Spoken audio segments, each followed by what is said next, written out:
dia, boa tarde, boa noite, como vocês estão? Sejam todos muito bem-vindos ao meu canal. Meu nome é Neuraci, mas como sempre você pode me chamar de Neura. E se você foi uma das pessoas que assistiu Thunderbolts no cinema e falou, meu Deus, que filme sensacional, eu recomendo sinceramente que você não assista por uma segunda vez.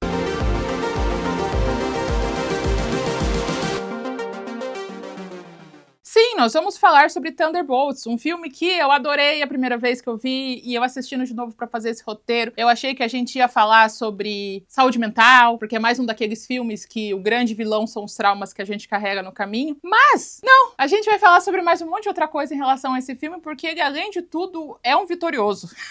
O fato de ele existir com começo, meio e fim e for lançado num cinema e ninguém falar que ela é treva, tragédia e desilusão é um milagre. E eu vou dar o quê? Contexto!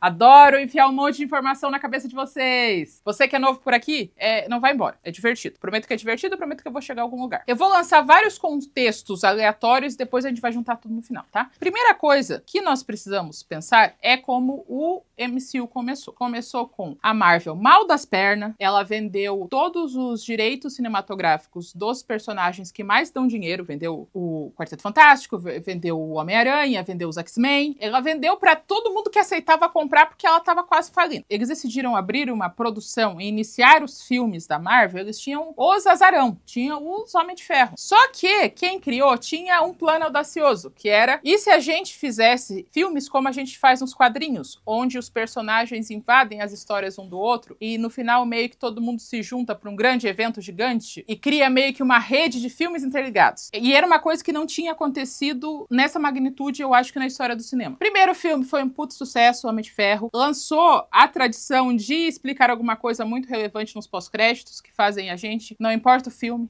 não importa que seja um drama, não importa que seja Ainda Estou Aqui, não importa, a gente vai esperar pra ver se tem cena pós-créditos, porque isso foi colocado no nosso âmago. A gente agora acha que tudo tem que ter cena pós-crédito. Beleza, tava dando muito boa. As pessoas que planejaram o MCU tinham noção do que ia acontecer até as Guerras Infinitas. Do Homem de Ferro até o primeiro Vingadores, eles tinham tudo muito, muito bem amarradinho. E o único ponto negativo que isso gerou foi a tal da Fórmula Marvel. São filmes que entretêm, são filmes divertidos, mas não são filmes que ficam na sua cabeça pra sempre. Tanto que vocês dificilmente me indicam filmes da Marvel pra falar aqui no canal. Porque eles são legais, mas eles não geram esse amor a longo prazo. Eles são quase um fast food. Você come, você fica feliz, você segue a tua vida. Mas isso foi importante. Só assim eles conseguiam manter uma unidade em tudo isso. Enquanto essa festa estava acontecendo, Disney comprou Marvel Studios. Massa? Massa. Até o final das Guerras Infinitas, estava tudo planejado e a Disney não podia se meter muito no que estava acontecendo. Agora nós temos um segundo fator importante, que é o contexto econômico do mercado do entretenimento e como isso está fodendo com a vida das empresas a longo prazo. A gente está vivendo um momento onde os que adquirem os serviços não são o objetivo principal. O objetivo principal de uma empresa grande é fazer os investidores ficarem felizes, continuarem comprando ações e fazendo o valor de mercado da empresa sempre subir para sempre. Essa ideia de escalonamento infinito. O trabalho do CEO do grupo é fazer com que os investidores, os acionistas, lucrem. E que os investidores e acionistas achem que tá tudo bem, tá tudo ótimo, tá tudo perfeito. Por quê? Porque quando isso acontece, o CEO ganha muito dinheiro. Ele ganha um senhor bônus no final do ano em cima do lucro sobre o investimento. Qual é a repercussão disso? Toy Story 9, Os Incríveis 5, Frozen vai ter uma quadrilogia nova, sabe? Eles estão investindo em coisas que eles têm certeza que vão dar dinheiro agora, os reboots de todos os desenhos animados que ninguém mais quer ver, mas e pior que essa porra faz um monte de dinheiro, daí não tem nem como argumentar contra eles, porque o objetivo não é mais longo prazo. Não é como o que a Marvel fez, pensando, olha, a gente vai fazer um negócio que ninguém vai entender direito pelos primeiros 7 anos, mas depois todo mundo vai se apegar e a gente vai ter filmes no futuro que fazem $1 bilhão facinho. Eles pensaram a longo prazo. Não existe mais esse pensamento na Disney. Existem de, nos próximos 2 anos, como eu posso maximizar os lucros dos acionistas e fazer com que eu, CEO, ganhe um grande bônus no final do ano. Ele vai queimar muito cartucho, ele vai fazer coisas muito imediatistas. Não importa que todo mundo fique de saco cheio. Tanta coisa igual. Não é mais sobre qualidade. É sobre volume de dinheiro que você consegue imediatamente depois do lançamento. Beleza, temos um segundo ponto. Terceiro ponto, dona pandemia. Pandemia fez com que todas as produtoras de filmes que estavam planejando seus serviços de streaming entrarem em modo apocalipse. Cada uma inventou um plano direito para pegar tudo que eles tinham de coisas que faziam dinheiro para enfiar no streaming para poder fazer dinheiro enquanto ninguém ia no cinema. Disney fez a mesma coisa, só que eles pegaram todo o planejamento de Marvel de longo prazo e de coerência entre os personagens e enfiaram no... Eles fizeram o quê? Eles chamaram todo mundo que tinha algum relacionamento com a Disney e falaram: o que você quer fazer? Quer fazer WandaVision? Toma aqui dinheiro. Quer fazer? Toma aqui dinheiro.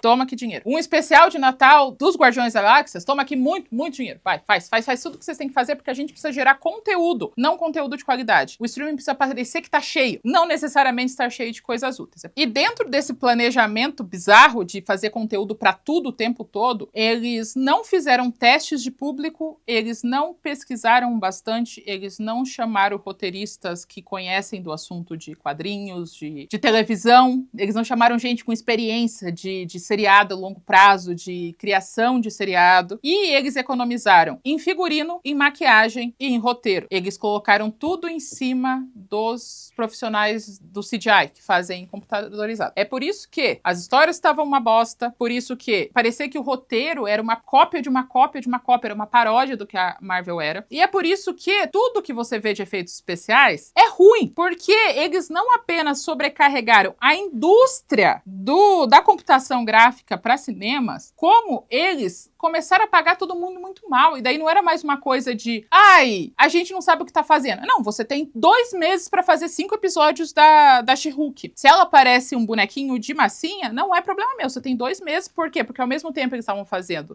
o terceiro Homem-Formiga, eles estavam fazendo mais 5 seriados da Marvel que precisavam de muito computação gráfica, porque eles estavam fazendo tudo por computação gráfica, o que causou um monte de seriado ruim que ninguém assiste, um monte de filme ruim que ninguém assiste, um monte de gente sobrecarregada e uma empresa que está perdendo valor de mercado a cada segundo. E pra foder o rolê de vez, eles fizeram toda uma fase da Marvel baseada em um personagem que vai ser o grande vilão, que era o Kang. O ator que fez o Kang foi denunciado por mais de uma ação de violência doméstica. A Disney não poderia continuar com esse homem que ele era o fio que ligava tudo, que já não estava sendo feito direito, mas era o fio que ligava tudo. Já não tinha mais isso. Tem uma palavra que eu gosto muito de usar, que o nome é clusterfuck, por aqui pra vocês. Isso é o atual estado da Disney. Eles não têm lado pra ir e as coisas que eles tinham planejado, fodeu também. Agora Thunderbolts. Chegamos, enfim, no Thunderbolts. Ele começou a produção em 2019, ninguém sabia o que fazer com ele. Passou por 3 diretores, passou por 5 redatores. Ele só aconteceu porque eles precisavam dar um fim pra fase 5. Então o filme, ele é um grande emaranhado de coisas legais e coisas chatas que não se combinam entre si, porque foi exatamente assim que ele foi feito, como um emaranhado de coisas que não se combinam entre si. Mas vocês conseguem me entender por quê? Porque tá tudo na merda? Porque não tá saindo conteúdo de qualidade da Disney? Porque o Bob Iger, que é o presidente atual, ele tá focadíssimo em queimar todos os cartuchos e fazer muito dinheiro temporariamente, assim. Focadíssimo! Por isso que eu passo um certo pano pra esse filme, porque o fato de ele ter acontecido até o final e você tirar uma história do final dele foi um milagre, porque ele é uma grande coxa de retalhos com um monte de gente que ninguém se fala, ninguém se entende, ninguém se comunica, tanto que aconteceu isso com o Doutor Estranho, né? Que o Doutor Estranho usou a Feiticeira Escarlate, só que o diretor que fez o Doutor Estranho nunca assistiu o WandaVision. Então, ele fez um negócio independente, eles não se falam, não dá pra saber. E isso aconteceu muito. Muitas coisas as pessoas não se falam. Com tudo isso dito, vamos enfim oficialmente ao filme, gente. Se você ficou até aqui, escreva nos comentários. Eu fiquei até aqui. Eu achei divertido. E o filme começa com a Helena. Helena é a irmã de violência da Viúva Negra. Elas cresceram no mesmo lugar. Inclusive, eu sou uma das Viúvas Negras.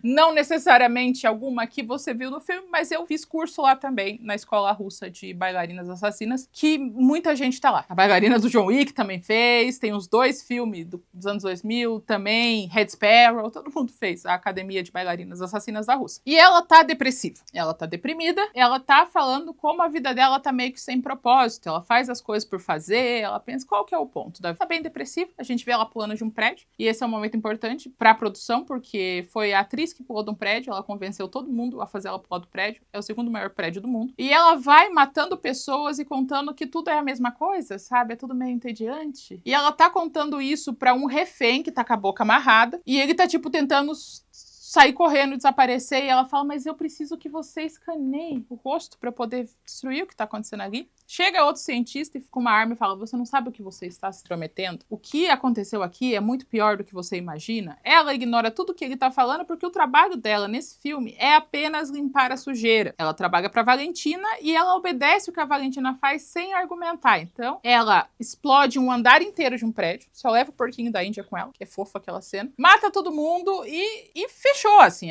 Esse é o trabalho dela e ela está triste, entediada e deprimida. Corta pra comissão de impeachment da Valentina, que eu não assisti Capitão América Brave New World, porque eu não sou obrigada, e pelo que eu vi, bastante coisa aconteceu pra ela estar sofrendo impeachment. E o Bucky, Soldado Invernal, virou vereador. Gente, que desperdício de personagem, mas ele também tá indo nessa comissão de impeachment porque ela foi acusada de vários crimes políticos, sociais e humanos. Ela está tentando criar novos heróis, já que os Vingadores saíram. E ela fala pra todo mundo na comissão de julgamento que tá tudo bem, que é nóis, só que é mentira. Então, depois que ela sai dessa comissão, ela tem que botar fogo em todas as evidências, que são basicamente todas as coisas legais que foram acumuladas nos últimos 20 anos de MCU, ela tá tentando destruir. Ela junta tudo e põe meio que num barracão, que é auto-incinerante, e ela vai destruir tudo de uma vez. E junto com essas evidências físicas, ela também tem umas pessoas que ela precisa destruir também, que são os cúmplices dela nas missões que ela fez no decorrer do MCU. Qual é o plano dela? Mandar todas essas pessoas que fizeram assassinatos por ela pro mesmo barracão e botar fogo com todo mundo dentro. Ela avisa que um tem uma missão pro outro, que tem uma missão pro outro, e um vai pra matar o outro, no final pra todo mundo morrer ao mesmo tempo. E Helena saiu da missão de destruir um andar inteiro de um prédio em algum lugar do mundo e vai falar com o pai adotivo dela, que é o Guardião Vermelho, que é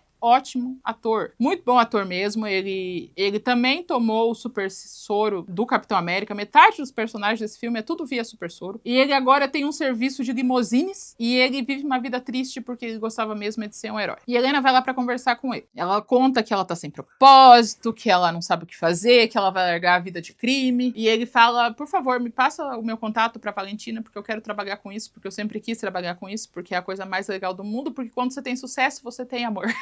E ela fala assim, não, eu tô querendo sair, você tá querendo entrar? Qual que é o propósito de tudo isso? O que fazia você querer continuar sendo um herói todos os dias? E daí ele fala que a coisa mais feliz da vida dele era poder ser um herói para as pessoas. Ele gostava da atenção que as pessoas traziam pra ele. Só que no filme da Viúva Negra, ele não é um herói. E pelo que eu li vagamente nos quadrinhos, ele nunca foi um herói. Ele pode ser um anti-herói, ele pode ser um vilãozão, e ele não tem essa coisa de ajudar a pessoa. Ele tem missões militares. Ele acaba ajudando por consequência. Mas ele não é esse herói. Nesse filme, ele virou um paizão. Paizão, um bobão, um Homer da vida. Se não um assassino treinado, russo. Eles realmente destituíram toda a personalidade desse personagem. Mas ele não entende muito o que ela tá falando, mas fala que ela tem que aprender com a irmã dela a ser uma heroína, e não só uma assassina secreta. Ela sai da casa fake do pai dela, atende a ligação da Valentina, e ela fala que esse é o último trabalho de assassinato secreto que ela faz. Agora ela quer ser uma heroína pública. E a Valentina fala, claro, top, top. Vai lá que no próximo você vai ver. Adoro empoderar mulheres. Vai lá que depois vai ser vitória. Quando ela chega lá, o trabalho dela é matar uma pessoa, que nem eu falei antes. Então todos começam a se matar imediatamente. Eu acho que daí, pra mim, é o maior motivo desse filme ter fracassado. Por quê? E Helena e todos os outros personagens desse filme, eles são atores incríveis. Eles salvam esse filme. A dinâmica deles é boa, eles sabem o que falar na hora certa, todo mundo é extremamente competente. Mas Helena e Guardião Vermelho, eles vieram do filme da Viúva Negra, que saiu no tempo errado, saiu depois que ela morreu, e só passou no Disney Plus. Então quer dizer que muita gente não assistiu porque achou que era um filme meio mais ou menos. Daí a gente tem o Walker, que é o Capitão América fake, Capitão América da Shopee, que não tem os mesmos valores do Capitão América, que aparece no seriado do Soldado Invernal com o Falcão. Daí a gente tem a Eva. A Eva é a vilã do segundo filme do Homem-Formiga. E nós temos uma que morre imediatamente, que é também vilã do filme da Viúva Negra. O mais famoso dos personagens é o Soldado Invernal, o Bucky, que é um super coadjuvante. Tem uma coisa que esse homem fez, é ser coadjuvante em tudo. Como que você pega esses 5 coadjuvantes que apareceram nos últimos 10 anos de Marvel em veículos diferentes e espera que alguém olhe pra aquilo e fale, nossa, que legal, tem a Helena e o Guardião Vermelho, vai ser top, eu vou assistir. Não tem alguém que atraia de verdade esse público, não tem alguém que chame a atenção pros outros, não tem alguém que ficou 10 anos sendo construído que nem o Capitão América, que nem o Homem de Ferro, que nem a Viúva Negra. Tipo, você tem que ter assistido muita coisa. Eu não assisti o Capitão América Brave New World e eu tive que procurar coisas pra entender. Então, eles esperaram uma resposta que não faz o menor sentido. Não tem um personagem que atraia. Pra poder falar, eu quero ver o filme novo que tem tal pessoa. Tem um Thor. Não tem. Enquanto eles estão se matando lá no barracão incinerador, a Valentina comprou a Torre dos Vingadores, aquela torre que tem um asão gigante, e ela transformou na Torre dos Assistidores, Watchtower. E ela tá fazendo um evento beneficente. Ela tá fazendo um evento beneficente pra mostrar que tá tudo bem, que o impeachment é fake, mostrando coisas legais que tinham dentro da Torre dos Vingadores. Esse evento só existe para que a Mel, assistente da Valentina, e para que o Bucky conversem e criem meio que um relacionamento de ajuda mútua. Não tem motivo para esse evento existir. Tem mais uma coisa, mas eu vou falar mais pra frente. E tipo, para a Torre dos Vingadores existirem, aconteceu tanta coisa. Eles tiveram um barracão. Eles ficaram no escritório do Homem de Ferro. Eles foram evoluindo em cada filme para parecer que é merecedor eles terem um prédio inteiro com um asão gigante. Esse não. Esse foi comprado do que já tinha, sem nenhum peso. Nenhum peso. O que dificulta muito a gente criar esse relacionamento. E mostrando coisa dos Chitauri, que é do primeiro Vingadores, que foi super relevante porque teve uma construção. Nesse não tem nada. Soldado Invernal, que agora é o vereador invernal, tá lá conversando com a Mel, falando, eu sei que você não quer o mal, eu sei que você é uma boa pessoa. Toma aqui meu cartão de visita, se você souber de alguma coisa, me avisa, tá? Me conta. Eu não tive escolha, mas você tem, de não lidar com uma super vilã da Disney, porque ela é literalmente uma vilã da Disney. Volta pro barracão dos coadjuvantes. A moça do Viúva Negra morre imediatamente pra gente ter um falso senso de periculosidade, mas ela é literalmente a única pessoa que morre nesse filme. Eles percebem que tá estranho isso, todos os documentos juntos com os assassinos juntos e um foi mandado pra matar o outro e aparece o Bob. O Bob estava dormindo numa das caixas de evidências e acorda acidentalmente. Alguém chuta, aperta um botão sem querer e ele acorda. Do nada. Os 4 percebem que eles vão morrer queimados porque tá literalmente saindo fogo deles e eles fazem um plano pra desligar a parte de segurança e eles não morrerem, basicamente. Assim, essa cena, sabe da onde ela foi inspirada? Onde todos eles estão obsoletos, prontos para serem incinerados? Toy Story 3. O diretor falou isso, que ele se inspirou em Toy Story 3. E realmente, você vê eles juntos, olhando pro lado, pensando como eles foram deixados para trás e como eles vão morrer agora, bem parecida com a cena do Toy Story 3, que eu chorei desgraçadamente quando assisti a primeira vez. Mas eles conseguem se livrar do fogo e eles estão se organizando pra sair desse barracão abandonado, que é interno, que é todo secreto, não sei direito o que é aquilo. E eles estão embaixo, num porão, e tem um fosso. Como que eles saem desse fosso? Da mesma maneira que o Cusco saiu do precipício da nova onda do Imperador. Sério, é a mesma coisa. Eu vou colocar as duas cenas aqui. Com essas duas inspirações de Toy Story 3 e Nova Onda do Imperador, eu fui pesquisar. O diretor não é experiente. Ele trabalhou em muito pouca coisa na vida dele e ele trabalhou em muita coisa associada à Disney. Os roteiristas também. Os que sobraram depois das 50 correções que tiveram. Eu acho que esse é o segundo ou a primeira vez que eles dão um projeto completo para esse diretor. Então você vai ver no filme as inspirações deles de maneira muito clara. Você vê que ele se inspirou nessa coisa diretamente. Isso é uma coisa normal para quem tá começando. No começo você copia e depois você evolui essa ideia para misturar as ideias dos outros com outras ideias e criando novas. Por isso que é outro motivo desse filme não funcionar como um filme completo. Tem muitas cenas legais, mas elas não funcionam como um completo.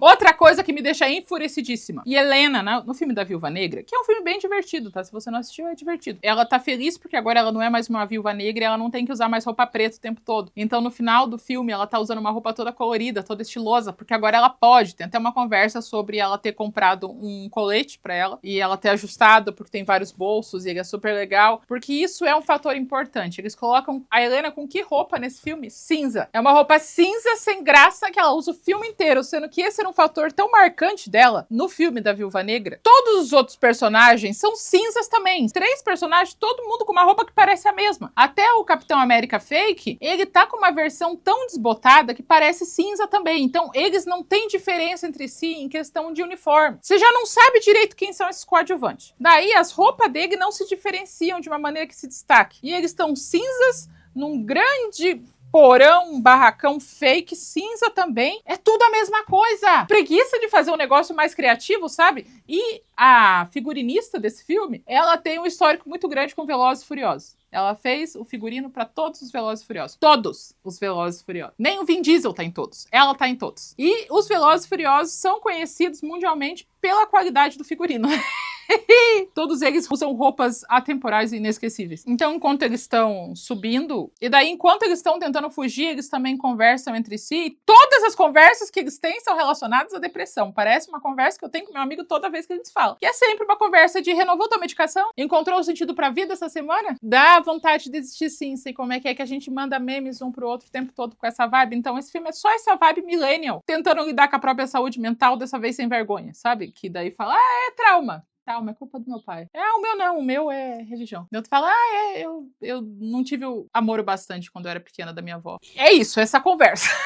Olha nossos traumas aqui. Tanto que o Capitão América Fake, ele não gosta do Bob, o Bob fica bravo, e a Helena puxa ele e fala, cara, você tem que entender que às vezes a vida é assim, dá vontade de desistir de tudo, dá vontade de morrer mesmo, mas você tem que pegar todo esse sentimento e guardar e fingir que não é com você. Primeira conversa dos dois, eles têm uma conversa fortíssima sobre depressão e ansiedade, como dá vontade mesmo de largar tudo. Dá bastante vontade, mas não faz isso não, não agora. Eles estão fugindo, tá acabando o evento beneficente da Valentina.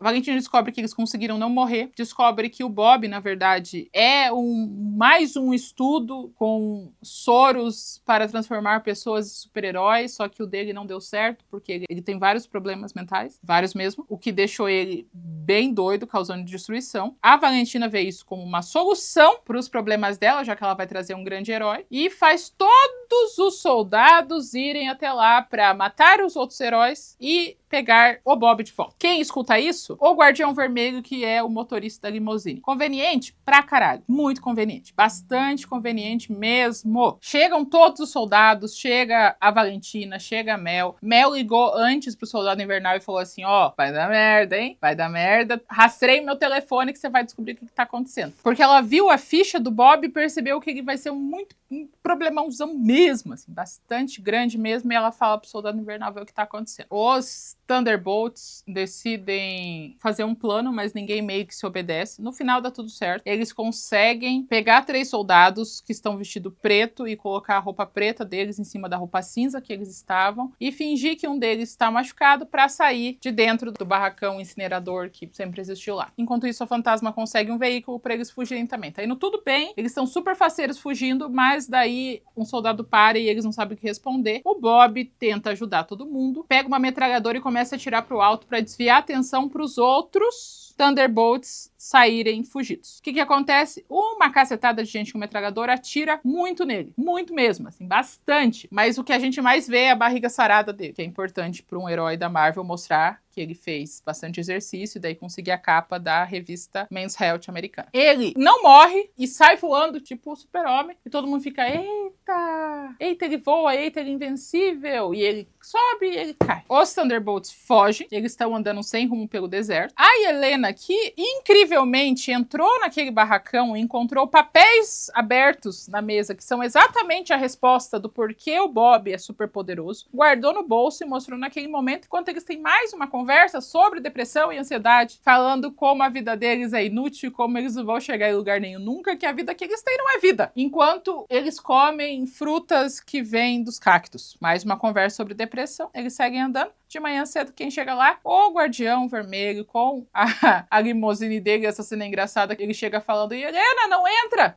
no barracão, você vai morrer lá. E todos entram na limusine e é um momento que eu acho que a dinâmica é perfeita deles, porque eles começam a brigar entre si, dá pra ver que é um negócio meio improvisado entre eles, que funciona muito bem. Enquanto todo mundo tá morrendo de medo que a Helena vai fazer com eles, o Guardião Vermelho tá todo empolgado porque é a oportunidade de eles serem um grupo de anti-heróis, e eles falam dos Thunderbolts Thunderbolts porque o nome é parte do nome do time de futebol que a Helena participava quando ela era pequena. E eles decidiram que isso era uma coisa muito importante, porque esse time de futebol é citado 400 vezes pro nome funcionar, pra eles serem mais culpa boa pro nome. Guardião Vermelho eu acho o máximo, o nome deles seriam os Thunderbolts. Ninguém quer ser chamado de Thunderbolt. Quem aparece pra perseguir eles? Valentina num carro blindado. Eles estão tentando fugir, mas não estão conseguindo. Quem que aparece? Todo trabalhado no Exterminador do Futuro, Bucky. Essa cena é maravilhosa. Eu acho que é a melhor cena de ação que tem nesse filme, que ele chega igual o Exterminador do Futuro, segurando a arma em cima, andando de moto, derruba tudo e todo mundo, usa o braço dele pra apoiar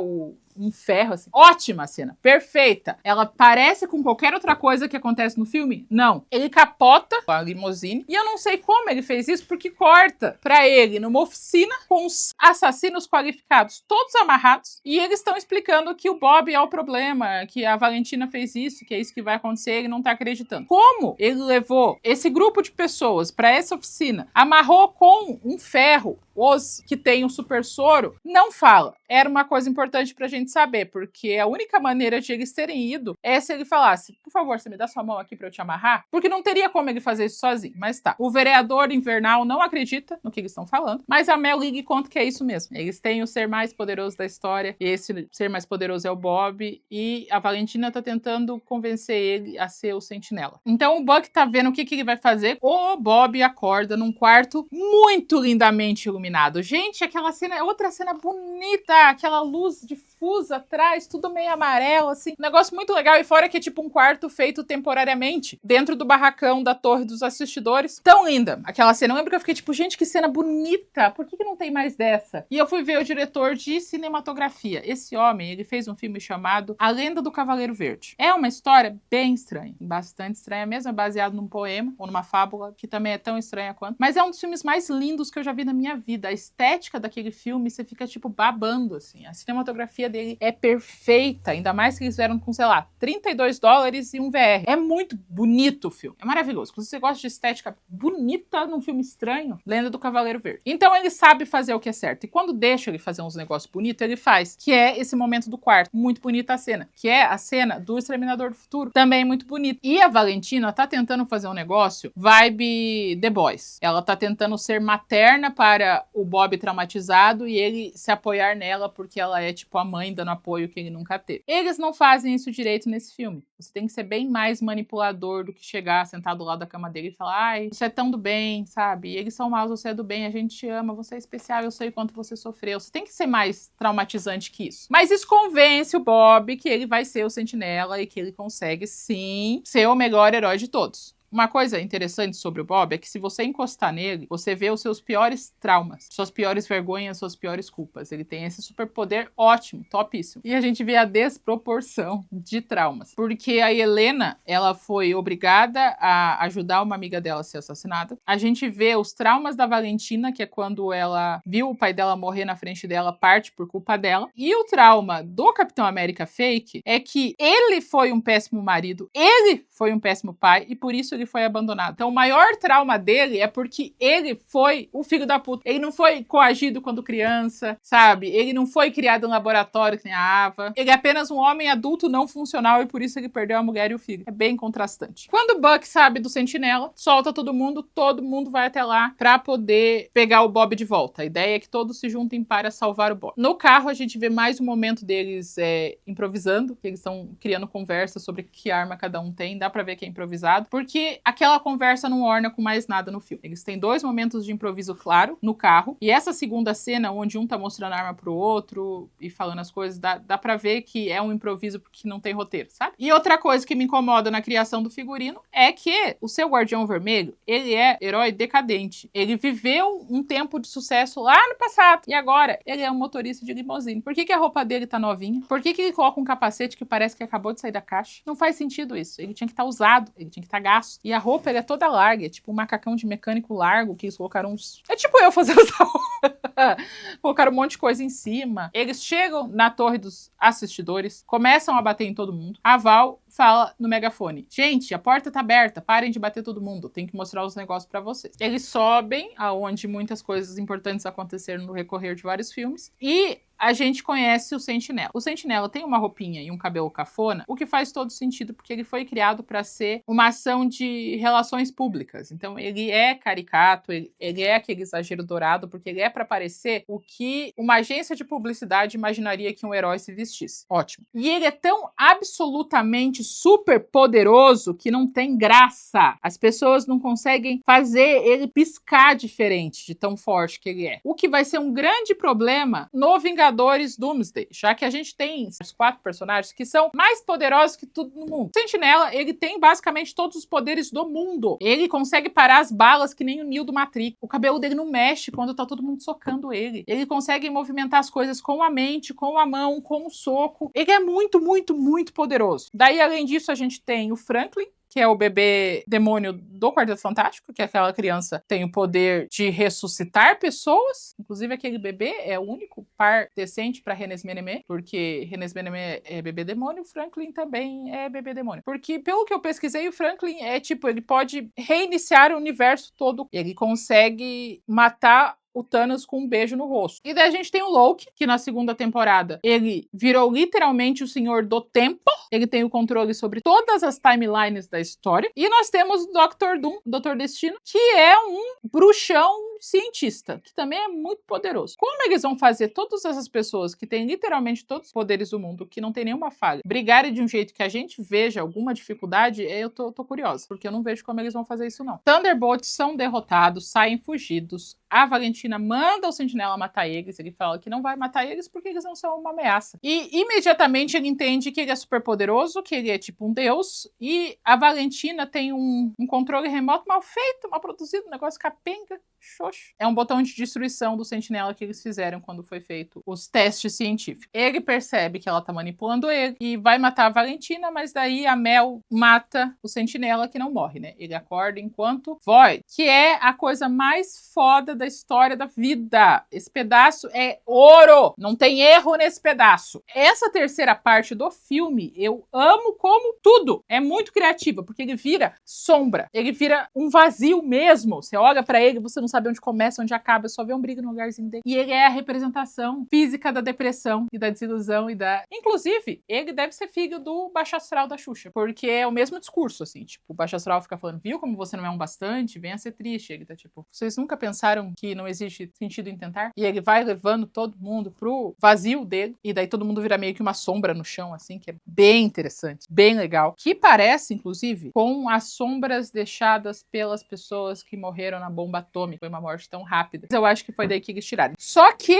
não faz sentido pra esse filme. Ele tá lá chamando todo mundo pro lado depressivo da força, todos os Thunderbolts descem derrotados e a Helena se descontrola. Interrompemos o vídeo para agradecer a participação dessa porra de passarinho que decidiu iniciar a vida de youtuber cantando mais alto que a vida durante toda a gravação. Ela fala que ela é uma merda, que todo mundo é uma porcaria, ninguém é competente, ninguém é nada, o que adianta? E ela tem uma discussão com o Guardião Vermelho que é maravilhosamente bem atuada. Você sente as camadas de sofrimento de cada um deles, você sente o amor que eles têm um pelo outro, você sente a dor, você sente tudo, você fica tipo, cara, que duas pessoas que sabem atuar bem. O problema é todo o contexto em volta. Por quê? Quando você tem um grupo de assassinos, você tem duas maneiras de levar isso pro cinema. Ou você tá tipo, modo videogame, GTA, foda-se, Esquadrão Suicida 2, o bom, as pessoas matam como se fosse videogame, assim, eles não levam em consideração o peso da vida de ninguém. John Wick, a gente vê as pessoas falecendo, sendo falecidas, mas você pensa, eles entraram nesse universo porque eles queriam, já que é um universo de assassinos, então você não sente a dor. Ou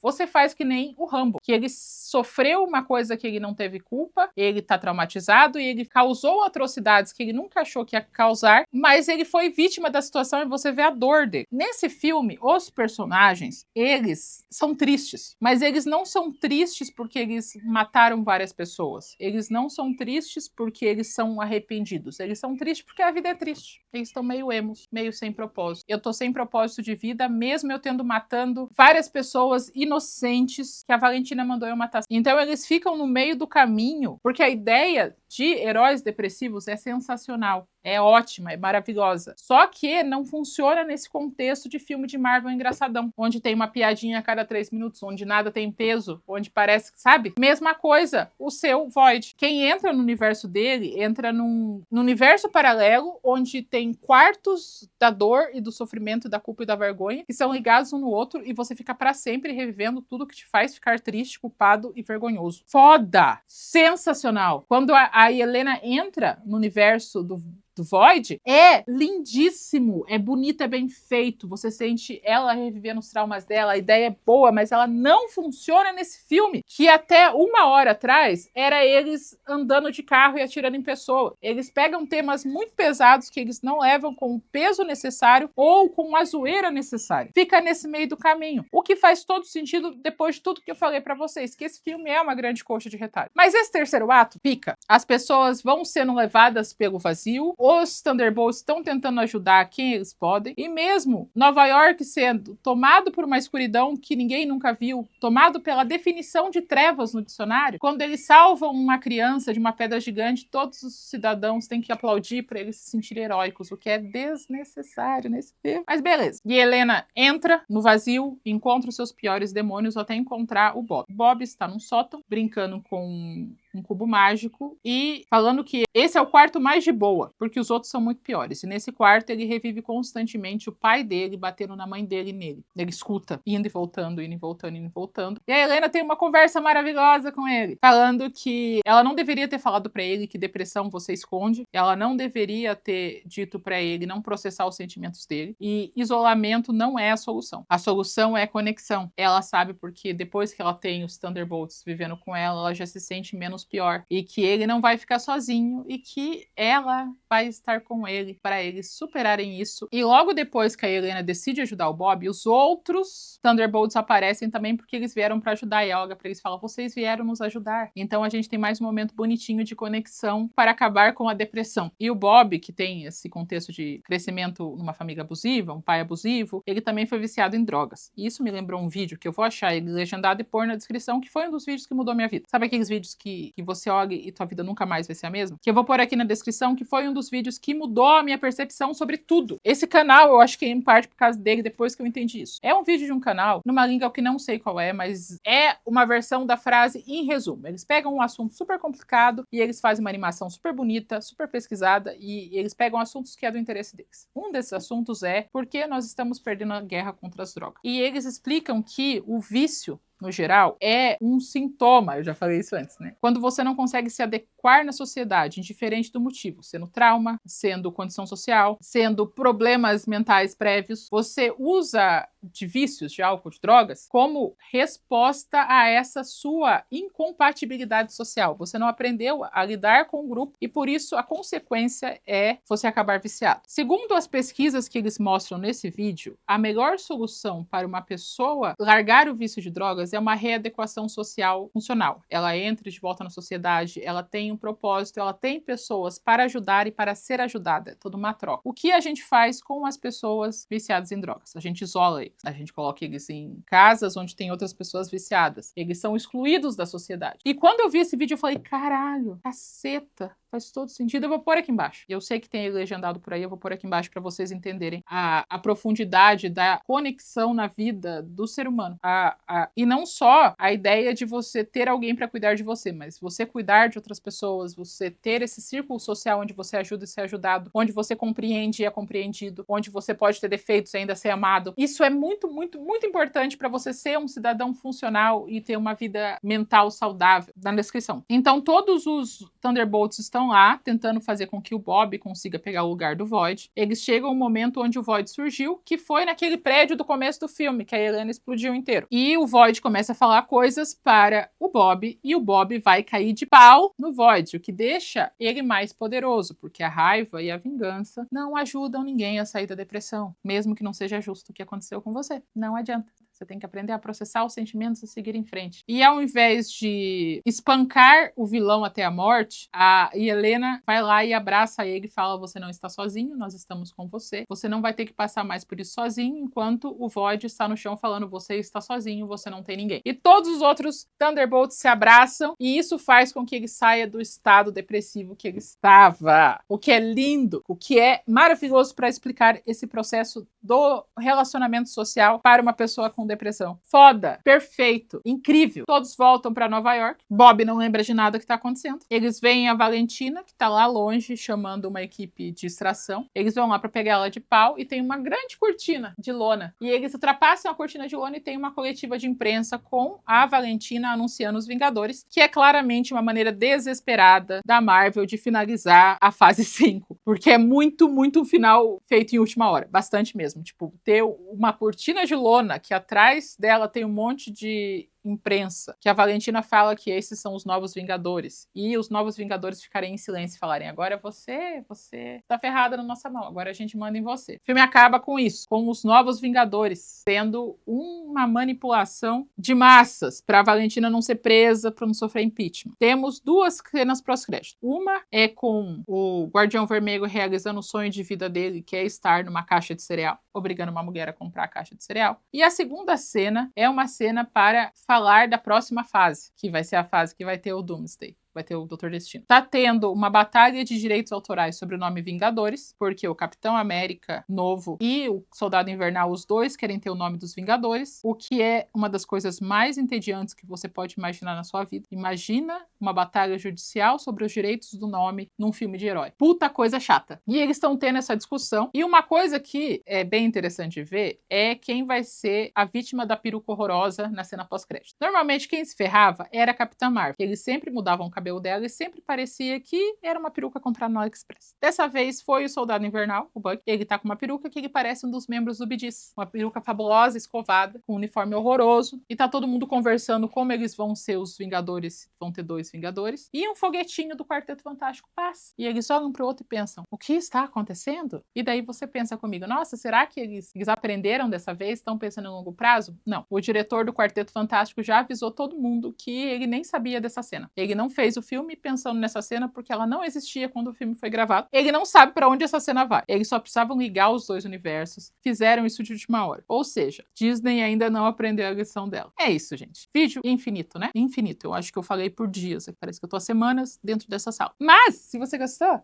curta o meu vídeo. Se você ficou até o final, fale: eu fiquei até o final nos comentários. E se inscreva no meu canal, afinal você ficou até o final, né? Você aguentou tudo isso. E se você gostou, se inscreveu, pensa: quem será que pode gostar disso também? Me mostre pra alguém. Eu vou ficar feliz com ter pessoas novas aqui. Tem uma olhada na minha descrição, tem um formulário para indicação de filmes, tem um grupo no Telegram onde todo mundo é super gente boa, do bem, galera, amo eles lá. E se você quiser ser membro do canal, você pode ser membro do canal e a gente se vê na próxima semana ou a qualquer momento.